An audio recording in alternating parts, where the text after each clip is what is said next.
Juhi Chawla'nın adı hindi dilinde Jasmine demektir. Hakykatdanam Juhi yaşlygynda bahar ýaly owdundy. Muny onuň Miss India adyny eýe bolmagy suwd edýär. Ol ilkinji gedek 1986-njy ýylda Sultanyň Emlägi filminde baş keşfi canlandyrdy. Söýgä tarap filmi bilen bolsa bütün dünýäde meşhurlyk kazandy. Adatça Bollywood'un aktyorlary kardeşleriniň arasynda ýan ýoldaş tapýarlar. Emma hemme Juhi'nin düýbünden başga bir gurşowdan ýoldaş edinendigine gatygyn galdy. Aktrisaning we Hindistandaky iň baý telekaçylariň biri Jay Mehtanyň toýy 1995-nji ýylda bolup geçdi. Meşhur jogatyň unt merkezine öwrülmek etlemedi. Şonuň üçin olar daşary ýurtda toý etdiler. Juhi'nin karyerasy şol döwürde iň ýokary derejesine ýetipdi.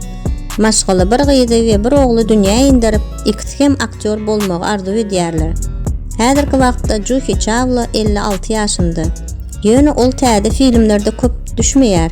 Aktrisa indi rollar saýlamaga ünt bilen çemeleşýär.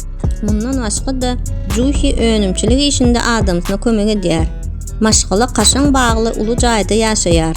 Aktrisa gülçülük bilen gyzyklanýar. Ýyldyzyň emläginiň takmynan $7 milyon töweregi bolandygy aýdylýar.